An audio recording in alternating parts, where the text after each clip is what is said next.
Welcome to my channel. You know what? If you are coming across this channel for the first time, I will encourage you to subscribe to the channel. Click the subscribe button and also click the notification button, because I'll be releasing several videos on a weekly basis to deal with issues in Nigeria and across Africa. But at the moment, my focus is on Nigeria because of what is going on in that nation.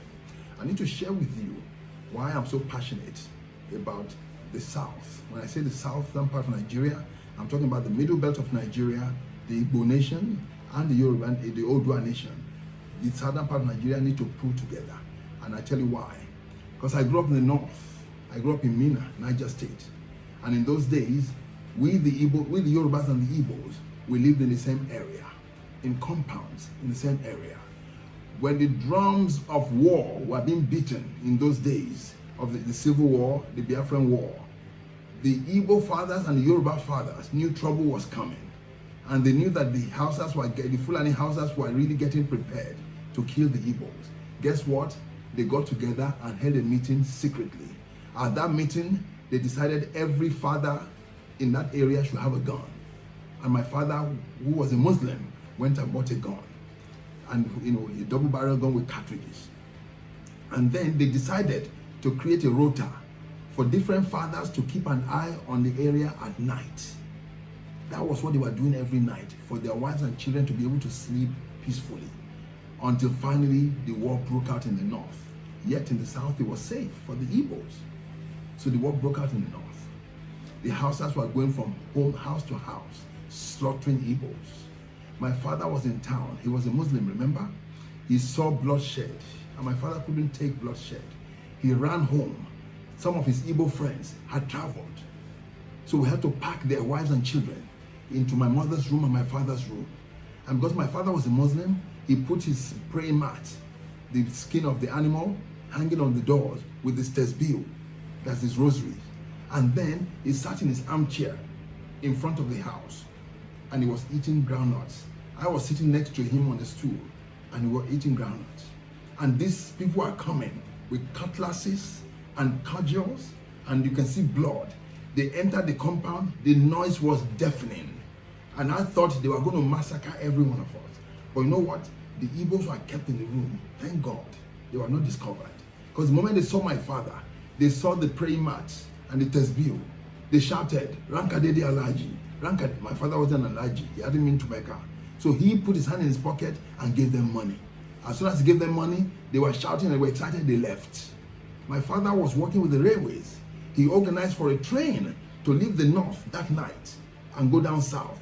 So we have to open our suitcases and bring out our Yoruba outfits to give to all these Igbo family members to wear, so that they look like Yoruba people. And then they were taken in batches from our house to the railway station, where there's a police station, to keep watch over them. So they were going in batches. They couldn't speak Yoruba, but they put a few Yorubas in their midst to be speaking loud. And you know what? At the end of the day, they'll be nodding till they got to the police station. And my father organized a train, and that train left that night. And he said the train must not be stopped until he got into the southern part, from Ofa to Oshogo, all the way through. And that was how they escaped. When they got to Lagos, they sent us messages that they've gotten safely to Lagos. From Lagos, they crossed over to the east. When they got to the east, they sent messages. I can remember two of those men, their names I can never forget. One of them was Mr. Nweke, and the other was Mr. Nwanna. So those two people, I'm sure they have children that will be alive today to testify to what I'm saying. My father then had to go and see this Serki Mina to tell him to please put his people under control. But he was crazy. They went and smashed up the shops of the Igbos, stole everything there. Things bought with thousands of dollars stolen, because these guys don't work and they're envious. So when they see you prosper in their midst, they're looking for the opportunity to steal your thing. But what stood out for me was that my father was a Muslim. He protected these people. Some years ago, I went to Lagos. I stayed in a place near Mushin. I went into Mushin proper, and I saw a church sharing the same wall with a mosque. I went to a Yoruba Muslim sitting there, and I said, listen, how come you guys are living peacefully with the Christians in this part of the world? You are not slaughtering them or destroying their churches, and yet your brothers in the north are doing that. Then he said, why should we slaughter them? He said, we're all from the same family. It's just that they are Christians, we are Muslims. So should we say because we're not of the same religion, we should be cleaning our own people? No, never. We cannot do that. That is the difference between the Muslim in the south and the Muslim in the north. And the Muslim in the south does not take that religion crazy. He wants to have a good time. When they have weddings and things, they drink beer. Some of them smoke. They have several wives. They have girlfriends. But the Muslim in the north believes that the Muslim in the south is useless because he's doing all manner of foolish things. But when it comes to election, they come and bribe them to say, look, we are Muslims like you, join us. Because I saw it with my own eyes. Because before Buhari got into power, they were bringing money from the north to give to the Muslims in Motion, that we are all together, sharing money every day, having meetings every day to bring Buhari into power. And Buhari fooled everybody. He went and brought a pastor as his deputy. Why? To get the Christian vote. Now he got the Christian vote. He lied to everybody. He swore to uphold the constitution of the country. And at the end of the day, he has it. He's a liar. He's a crook. He's a criminal. He's wicked. And you know what? He has sent criminals like himself to go and pick up Nnamdi Kanu from wherever and bring to the country. And he couldn't do that to Boko Haram. He couldn't do that to Gumi. He couldn't do that to Miyetti Allah. And yet again, they went to raid the house of Sunday Igboho. That man is crazy. You know why? Because in reality, if you can go and pick up, what's his name? Nnamdi Kanu, and say Nnamdi Kanu has broken the law, that he's a secessionist, that so you're going to try him under whatever foolish constitutional law, then you, Buhari, should be the first person to be prosecuted, because you too, you overthrew a democratic government in the 80s and took over. So that case also should be brought to court. You too should be brought to court in handcuffs, because you too, you are unpatriotic, you are wicked, you broke the law, and as a result, you are not to be trusted. So if you can pick Kanu up, you should have a case to answer. That's what I will say. But you know, the beautiful thing is that the Muslims in the south are different from those guys in the north. The ones in the south have humanity, because the Yorubas came from a royal priesthood, from a social order that's more advanced than any you can see anywhere in the world. And that's the reason why they don't go slaughtering their own people, because we're from the same blood, the same family. We love each other.